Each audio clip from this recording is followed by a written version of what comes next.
Pennies Going in Raw is a production of iHeartRadio. The opinions expressed in the following podcast are for general informational purposes only and are not intended to provide specific advice or recommendations for any individual or on any specific security or investment product. It is only intended to provide education and entertainment about the financial industry and the stock market. Enjoy! On this episode of Pennies Going in Raw, we have on a special guest, Rocky B Trades.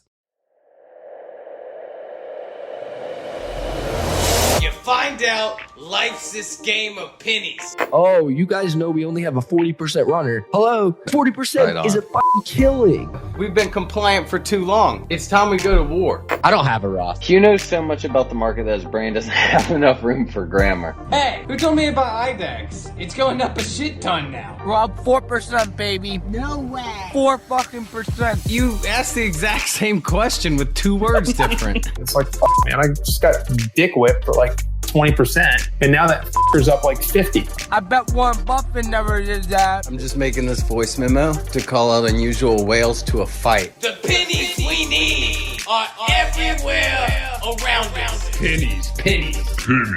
Going in raw. Featuring Dan, Deity of Dips, and Hugh Honey. Produced by Vinny. And Christian. Let's go, baby. Welcome back to another episode of Pennies Going in Raw. Today is Sunday, November the 7th, and we have on our special guest, Rocky B Trades. How are you today, man? Thanks for coming on. Hey, thanks for having me on, guys. Doing well. Pleasure to be on here, and thanks again for having me. Of course. So you're another one of Hugh's trader friends that he's got on. So I know the past few months it has been friends. Trader, You make it sound like Mom said like that we can gamer hang out friends. today. Yeah, like gamer friends. You know, it's one of the friends he met on Xbox. Mom, whatever. can my online buddy come over? Yeah. So but yeah, no, I mean, do you kind of want to tell me, like, when exactly did you start trading so a lot of people can get a gauge of their relativity to you? Yeah, for sure. So I started in May of 2020, and I started with $2,500. I was a junior in college, and I really didn't know what I was doing. And I actually have some family ties on Wall Street. My dad was an options broker in the 90s and early 2000s. My grandfather worked on the exchange. And my aunt, she actually lives in Hoboken. She still works on the floor, so I do have some family ties. But I started with 2,500, and I said I was going to invest, and then I realized that's not, with $2,500 making 10-15% a year, you're not gonna change your life with that. So I found out about trading. I knew my dad worked with some traders and in the past, and I found out about like penny stocks. I found Atlas in June of 2020.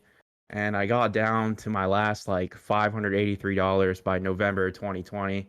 Backs against the wall because I probably only had another $3K to my name.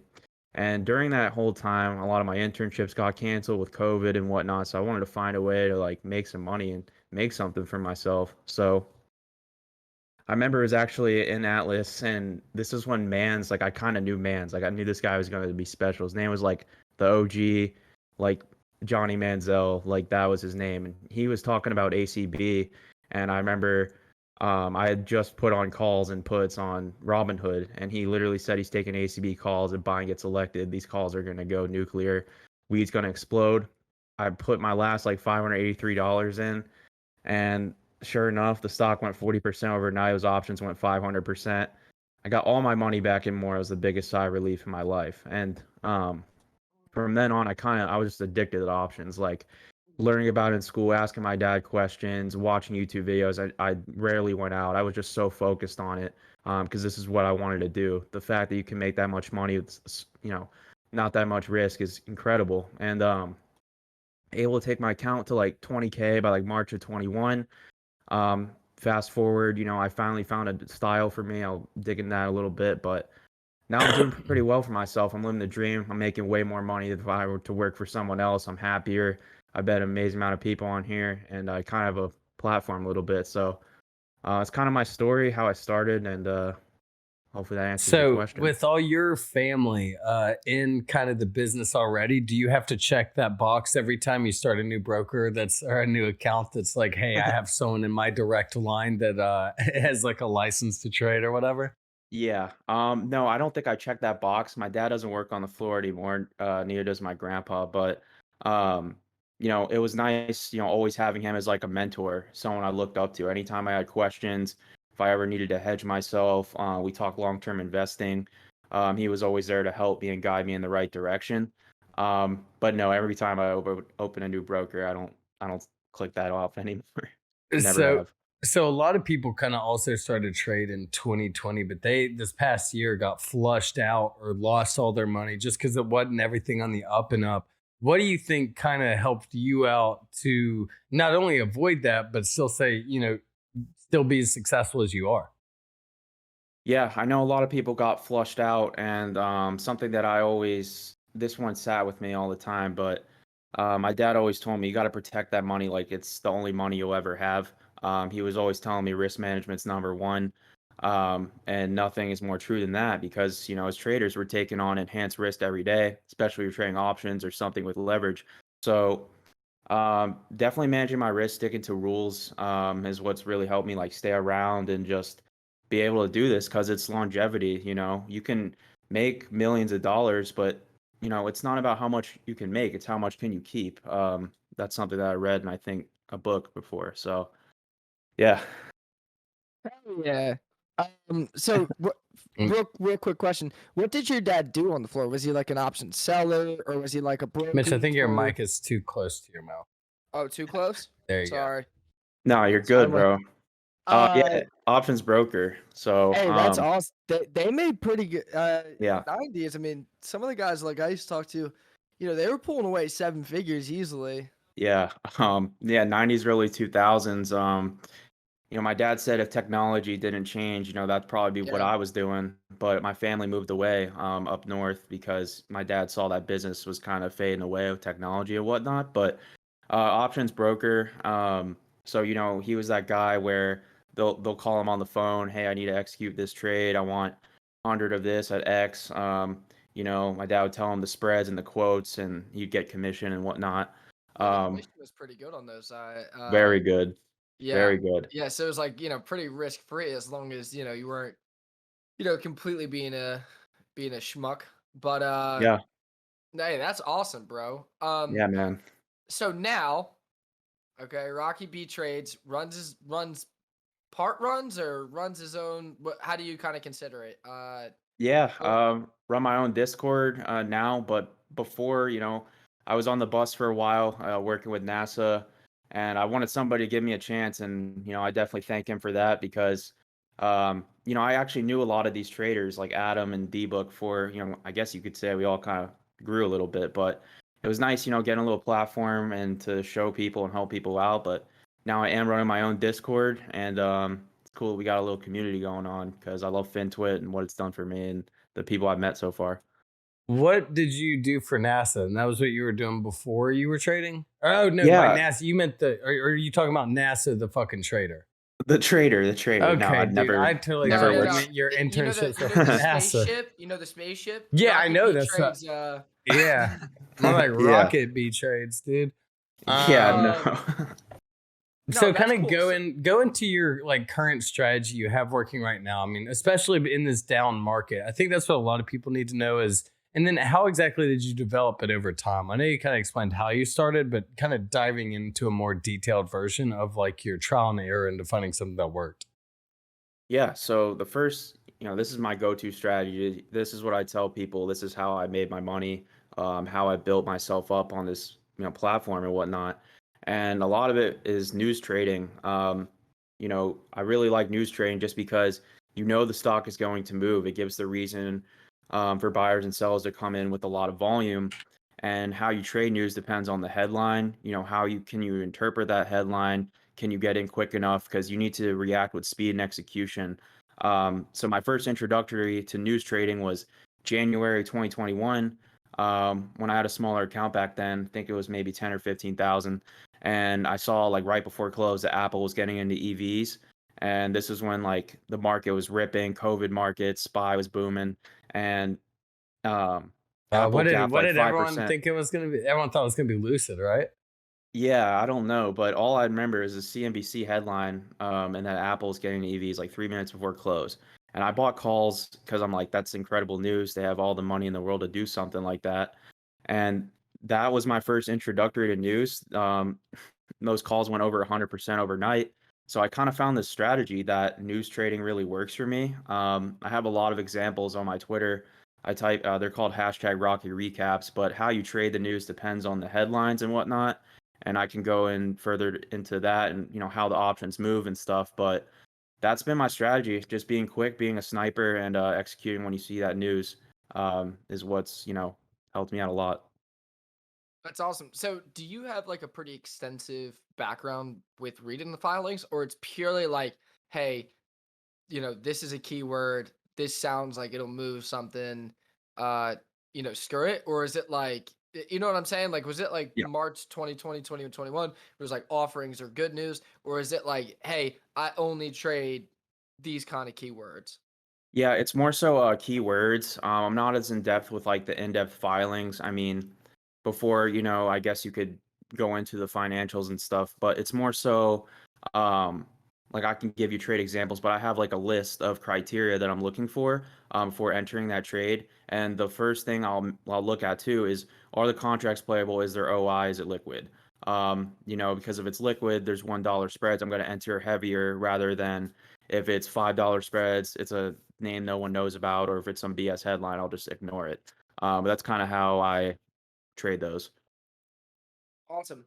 Awesome. And so you trade, sorry, maybe I'm misunderstanding. You trade directly with John B trades, or you guys just kind of like run in parallels with each other? Kind of tell me how that Discord kind of works.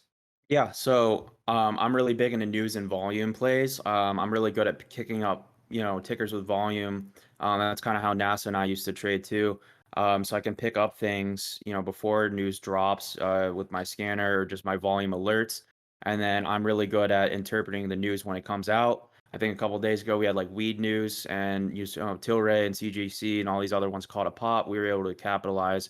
And then John is more the technical guy. I do technicals too. I mean, I'm not just news only, but he's more of a supply and demand focused large cap trader. And that style I also incorporate because news isn't going to be there every day. But when it is there, I know I'm going to get paid. So Yeah. that's kind of how I do it, bro. Hey, that's awesome. And so would you ever go back to small caps, or now it's strictly just options? Um, nah, probably not small caps. I never had luck when I took my account from 2,500 to 600. I was in all the OG Atlas plays, man. I mean, CLSN, ONTX, and I was one of those got KTOV. I was one of those guys where I didn't have enough money to K-Tov. KTOV, Oh, man. I K-Tov. fumbled the bag so hard, dude. But I know, Dude. like, I didn't sell, bro. I was just greedy. I was one of those people who were like, oh, it's going to 10. Oh, it's gonna get acquired by Yeah. Merck or whatever. And lesson learned, it's hilarious looking back, but probably not for me because I know small cap volume is kind of dead right now. So, um, Um, yeah. So give me the 3 and the 5 year plan for Rocky B trades. Is it hedge fund aspirations? Is it media aspirations? Because if you guys watching it on YouTube, you see that this is what Rocky B trades looks like. For hey. you guys listening, Rocky B trades has never doxed himself. This is the handsome face. So give me the 3 and the 5 year outlook here. I appreciate that, Hugh. You're a stud too. But the 3 and 5 year plan, when I got into trading, my goal is to accumulate capital at a quick rate because I knew this is what unique with trading. You can accumulate money at a higher rate than, rather working something where you have a cap ceiling. So I always thought about it. Ideally one day love to get into like venture capital, real estate, something along those lines. But right now, I'm really focused on growing my, I'm getting better at trading with that. And then, Discord. I want to have multiple income streams. That's definitely my goal one day. However I get that, we'll see.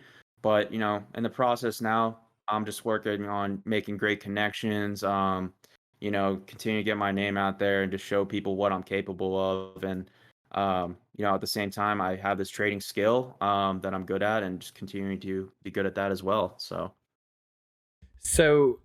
I know you mentioned how your account kind of went down 80%, kind of just like riding the wave of, Furus making calls, whether you got into the party late whenever they weren't going 1,000% or just holding too long or too little, whatever it might have been, or the plays just didn't work out, whatever it was, you went down 80%. How did you kind of handle that? And I know you mentioned, man's at a play helped you out a lot, but I mean, it's tough to come back from that. I remember whenever I went down 50% my first time trading in 2019, I just took it like almost all the money out and said like, I'm not going to risk anymore. This is a lot safer in my bank account.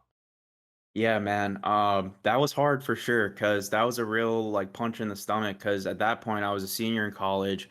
But in that time I was busting my ass off. Like, I would go to class, and then I would do DoorDash and Instacart for like 8 hours a night. Study trading at night, trade when I can if I didn't have class that day, or if the class were online or whatever. But I knew it was tough, but I also knew that all it took was one correct options play to get it back. And obviously those home run trades, they're once in a blue moon. You're really lucky to get those, maybe once every 6 months. So I knew that if I finally got an opportunity to get all my money back, which I did, I would never turn around. And once I did that, that's when I became super hungry to like learn the ins and outs of options. Studying the Greeks. I got into the options selling a little bit, like just simple things like covered calls, just trying to learn a little bit of everything, because it was just so fascinating that you can make that much money in a short amount of time without that much capital required. So it was tough, but I would do things, like go to the gym, try and be productive, get my mind right. Because when you get your mind right, carries over to trading as well. So, um, Yeah. but yeah. What are your favorite tickers to play? Um, Favorite tickers. Right now, I've been playing a lot of large caps, and that's not something I do. I kind of just play whatever is available, whatever's liquid. I like Amazon recently, Microsoft. Um, but with news tickers, some of my best news trades ever were like Save, Spirit Airlines, Beyond Meat, a couple of tickers like that. And I remember in the AMC market, I used to play like Clove, just kind of a little bit of everything, whatever's available. I would say right now I've been playing a lot more large caps because news is kind of slow. But when news is there, I'm good with going with those small names too. All right. So another thing I was going to ask was, what do you think were the biggest things that kind of helped you and also hurt you early? Let's say you got your money back from that trade. You got your home run trade. You got your money back. You're ready to learn more. But what do you think was like the strategy that helped, or the person that helped? Like, what really changed the tone for you? What changed the tone for me, I would say, is just realizing that, the market is going to give you adversity at some point. It's a given. And you have to accept that, because every single day we trade, we are accepting risk, because, you don't make crazy amounts of money without doing so. So that's the first thing. I accepted that anytime I enter a position, there is a chance that it could go to zero. The second thing is, I'm sorry, what was the rest of your question? Just like what helped you and what hurt you in your path to becoming a successful trader? Because there's always that transition, Yeah. Definitely what helped me is, at first I met a lot of guys last summer, and they were all kind of like better at something than me, I would say. Adam, I know he works with Hugh. He was one of the first, he was literally the first guy I met, actually. Our birthdays are a week apart. We both study finance, and, Did you I met kind of him, he's good at levels. identify? Yeah, did you kind of identify the things you weren't good at, and then try and find Yeah, because yeah. I know one thing I think is cool is like, you have the 10,000 hour rule, but if you're trading with 10 other people that are putting in 10 hours a day, you can if you're sharing what's helping you and what's not working for you, you can drastically kind of lower that 10,000 hour rule. Yeah. I agree with that. So I definitely think the things that helped me would say meeting other good traders in the community, things guys that might be better at something than me, but I'm better at something than them, and we kind of like learn from each other a little bit. Like Adam's really good with levels. He's very calm in his approach. Same with D-Book, Bullish Mod, another friend of mine, K1. I knew that Willie and Shoei, I knew them in Atlas too, and they were really good at scalping and small caps. So just learning a lot from a little bit of these other traders and incorporating in my trading helped me a lot. I thought Shoei. Well, wait, was Willie? Oh yeah. I thought Shoei was like a 40-year-old like man, not like I thought he was a 40-year-old man from like a foreign country by like the way that he talked. And then I come to find out that he's like some 6'2" linky ass kid from Wisconsin. Um, Yeah. Yep. like that's like when he told like we would go back and forth just like talking and I'm like, man, there's something weird about this guy. And then Yeah. and I found out that he's like, he's like this tall, linky ass kid. That was a crazy day for me, honestly. Yeah. No, Uh, that's funny, dude. He's cool. How would you So- recommend for like a lot of the people trying to become a better trader like you? You say you're doing it by meeting all these people. How, like, let's say you're listening to this, but you're not exactly big in the FinTwit community. Aside from just getting in a Discord and trying to hop in chats and everything, if you're at work or whatever, how can you kind of reach out to some of these people to build these connections and start asking questions without seeming like annoying? Well, the first thing I would say is never be afraid to ask questions because we all have to learn at some point. I can recall a story too. I used to DM Hugh all the time. I mean, I can probably pull up my DMs. I know he was really big into DD, and that goes along with fundamentals and news. And, I would DM him, things like I remember his big play was the Pfizer thing. So I'm thinking, okay, the Pfizer vaccine, maybe that opens up things for travel. You have to don't be afraid to ask questions and get your name out there. And the thing is when I first started FinTwit, people love it or hate it. I personally love it because there's a lot of driven young individuals. A lot of us studied finance or something, and we wanted something better for ourselves. And the first thing, you can't be afraid to put your name out there. I first used to have it as my personal name, and then I changed it to Rocky, but it doesn't matter. But don't be afraid to post things, whether it's like trade recaps or ideas, you have a thesis, whatever it is, because that's how you can meet people. People can benefit off of that, and you can develop good connections later down the road. Hell yeah. Okay, so moving forward, so let's go back like recently. Do you have any like learning moments you've had recently where it came from a big trade, whether it be good or bad? It seems like, a lot of people think, oh, these guys got it. They've really just figured it all out. But you've mentioned a couple of times during this interview, one of your main goals is to continue getting better at trading. You want to keep learning. What was your like most recent learning experience that really helped you and gave you kind of another aha moment, even as a successful trader? So learning moments, the thing is with news, it's not always perfect. There is going to be times where it's fluff news and you see a nasty wick and a rejection. With news, it's not 100% win rate, and I accept that. But when I do win, it's big. But with news, like recently, it was yesterday actually, I took not my favorite news source, but it was like Snapchat Amazon partnership, and I'm thinking to myself, okay, Snap's under $10, $1 spreads. It's Amazon, shit, this thing's going to the moon.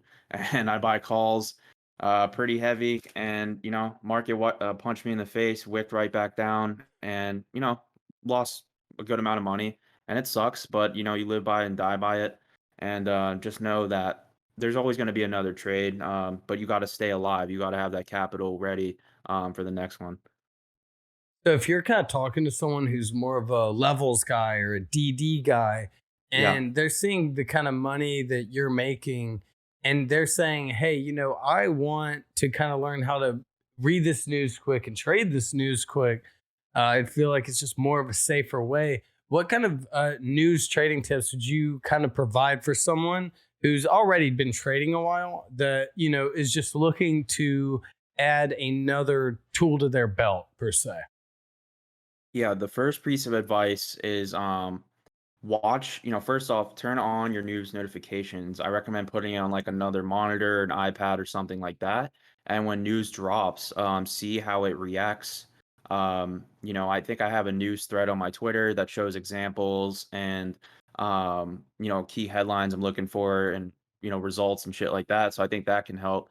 But you got to know how it moves. You got to look to see if it's liquid and check the volume too. Like if the news comes in and there's volume, the volume precedes the news confirms the volume. So that would be my top tip. Now it's not for everybody, not everybody likes to scalp. Some of the technical guys like to be patient. The thing that's nice with news is like when you get paid, it's pretty quick. So that's my piece of advice. Just learn to see how they move. What are your hobbies outside the market, Rocky? Yeah, I like to travel. I like to go to the gym a lot. I like to go to sports games. I live in Carolina, but I was born in Philly. I'm a huge Eagles fan. I was at week Yeah, two's. baby. Yeah, man, I was at week two's game. Like to read a little bit, watch Netflix, game. That's basically my hobbies, man. So Yeah, love yeah. investing, finance. Just real big plug out there to for the Eagles. I Yeah, already that was a softball. I knew what was coming for that one. yeah, So yeah. No doubt, no you know, doubt. all right. So, this is a question that we ask a lot just because it's I think Dan and I both enjoy this question. It is your big red days. What do you do? Yeah. Are you like a big retail? What is that? Dan, what is that? What's the word I'm thinking of? Big retail, like make yourself feel better by spending money. What's that? Yeah. Are you like a big retail therapy guy? Like, what do you do? Hit it, Yeah, hit me. Like you like lose like 7 grand, let's call it 10 grand. man, it's a good Yeah, like question. you know what I mean? Like a big, like I'm talking like a big loss. Not like one of those Yeah, frustrating days. Like a day where you're like, shit, this is gonna take me like a good bit to make up, you know? yeah. No, it sounds terrible, but before it used to be different. Like at first I was going to the gym a lot, and I would just be really pissed and like try to have a good workout, try to get my mind off of it. But then, when I was traveling a little bit this summer, my gym routine was off. If I had a big red day, I would probably just maybe watch some football and get a nice little meal and stuff. But now I'm trying to work on not being as emotional about it because that's what the best traders do. It's still really hard. Obviously, nobody likes to lose money, but we're all going to do it at some point. So I would say it's a little bit of both. There'll be days where I'll just be like, I'm going to buy myself something nice, or I'm going to go get something good to eat. Or, the other alternative, I'm just going to hang out with my dog and, uh, go hit the gym or something. Kind of just depends, but yeah, can vary, depending on the situation. Yeah. Yeah. No, it makes total sense. So with these big days you've been seeing, with like the Fed or like with all these big earnings coming out, whatever it may be, how have you been kind of approaching it? Because it seems like those are the days where volatility is just insane, almost like unprecedented for the people that have just been trading for about 2.5 years when it comes to, the blue chips and the overall markets.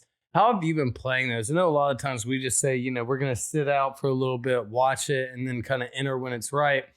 But how have you been kind of approaching it as a news guy? Are you just reading the Fed meeting as it comes out, 30 seconds later, making huge trades? How does a news guy kind of manage that? Yeah, so as a news guy, I was listening to Powell speak the whole time yesterday, and I would honestly just scalp large caps and spy off of what he was saying. It's very news driven, so you have to be in and out of trades in 15, 20 seconds. If you can't scalp, yes, you should probably stay away. But how I've been trading recently, because news is pretty slow, it has been for the past like 6 weeks. Not market news, just individual stock news. Right.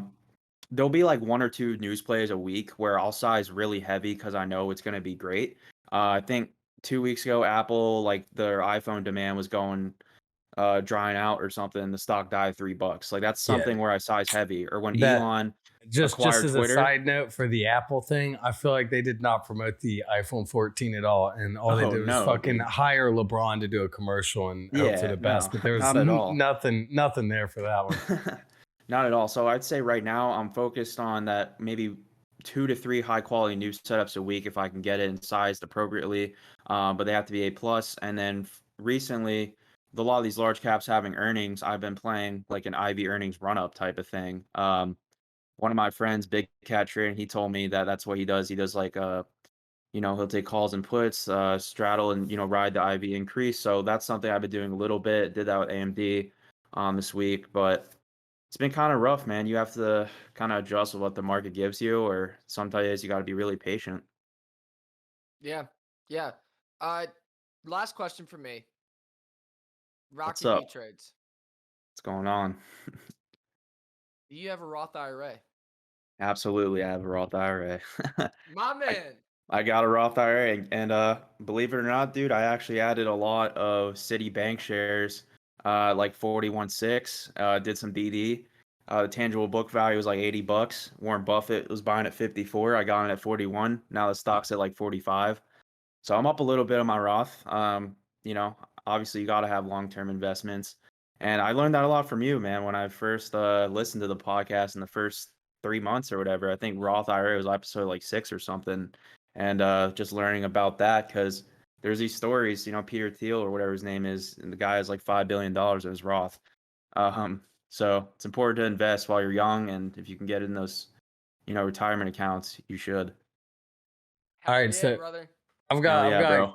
a couple more to wind it out. The first one is, how do you think is the best way to take advantage of the down market, assuming we either keep going down or bottom out, around where we are? What do you think is the best kind of way for a lot of these people to think back in 3 years and be like, damn, I really made the right decisions in 2022? Yeah, so are you talking about it from like a trader's perspective or an investor? Probably an investor perspective, just looking away Yeah. and I would say as an investor perspective, this can be as a learning lesson because not a lot of people know how to hedge. So I think that's something that people need to learn how to do. It's not hard to do, but something to protect your overall downside, because when everybody long-term invests, they're like, oh, how much money am I going to make in X years? But they don't think about the emotions or whatever when their retirement accounts are down 20%. So the first thing I would say is do is hedge. If you got a lot of cash right now, like some of us young people, I would say get into long-term investing, do your research, watch YouTube videos on stocks, go through some 10Ks, look at some financials, come up with a list of like 6 stocks to 10 stocks, maybe one from each sector, a growth, a blue chip, and maybe you can start the dollar cost average for the long term. And accept that going into it, you may need to add more. And this is a retirement account or an account that you don't want to pull out money if you don't have to. You want to let that money work. So that's probably my best piece of advice and what I'm trying to do personally. All right, and my last one is, what does your dad think of the next 2 years and what's to come as kind of a long-term guy in the finance industry? Yeah, he's been calling for a lot of pain since like January 21. He knew something was up. I mean, when the market reversed 100% from its COVID lows, the unlimited amount of stimulus. I think long term, I don't know where he sits with things. I know there's certain names that he's been long for a while, like he was adding oil. He had Exxon in the 40s and things like that. So anytime he buys something, I tend to listen. But I think for the Yeah, I'll long term, listen. Send that shit over here. yeah, dude, I got you, man. I think he actually took an AMD long and he's down on it right now, but um for the long term. But Yeah. I would say what he thinks is obviously nobody can predict, but definitely just react and just know that this is a market that's very crazy. It's very up and down. You have to be able to stomach volatility, and if you can't, there's nothing wrong with maybe going towards bonds or other things that are safer dividend stocks in the long term. All right, man. Well, thank you so much for joining us, and we hope you enjoy your rest of the day. And if you have anything to leave on, feel free to shout it out, man. Hey, I appreciate you guys having me on. Been fans of you guys for a while. Thanks for being a big inspiration all of FinTwit. I seriously mean that. As a guy who went from a broke $583 trader to now doing something for myself, it means a lot. Just want to say, shout out my Discord, Win the Day Discord. If you guys want to join, my link's in my bio. If you have any questions about news or trading or anything, hit me up, man. Rocky B Trades, here to help. And that's all I got. Appreciate you guys having me on. All right. Thanks a lot, Rocky. You have a good one. Thanks, bro. You too. Take care. Peace. Peace.